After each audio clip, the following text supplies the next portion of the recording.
Alright family, for the likes of Viola Davis, Denzel Washington, Sidney Poitier, and Angela Bassett, do you know who the first black actor ever was to star in a Shakespeare play?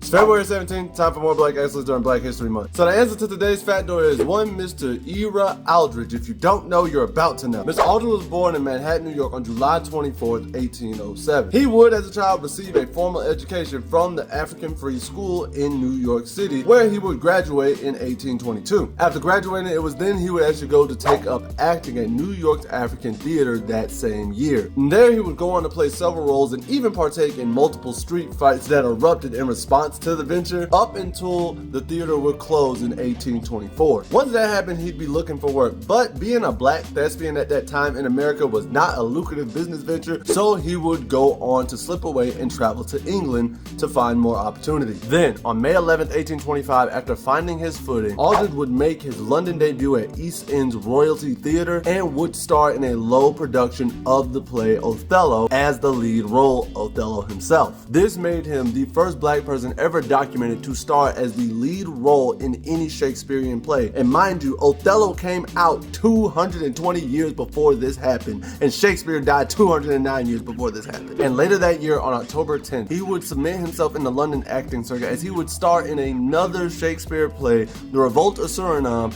as the lead Orinoco at the Royal Coburg Theatre in London. And rather than being seen as just a mere joke, Aldridge would compel his audiences to think and would even challenge their own prejudices that they had against African people through his amazing acting skills. And although he would be praised in a lot of aspects, he still received a lot of harsh criticism due to London still being a pretty racist place at the time. And all that racism would come to a head as in March of 1833, actor Edmund Kean would collapse and then later die during a run of Othello at the Theatre Royal at Covent Garden. And because this happened and it was such so noticed, the manager of the play went and grabbed Aldridge to replace Kean to keep the play going. And the issue is the press hated this decision and published so many attacks at the play, primarily aiming at the fact that Aldridge was black. And because of that incident, Aldridge would go on to tour in nearby provinces and surrounding areas, but he would go on to gain full star celebrity status in places like Ireland, Poland, Brussels, and Russia. Because of the famous success he achieved, he would go on to continue touring, start his own touring troupe, and even devised his own solo show. He would be able to enjoy the fruits of his labor, and then in the end, he would pass away on August 7th, 1867. And in honor of his place in the theater, here's today's quote: "You don't have to become something you're not to be better than you were." Sidney Poitier.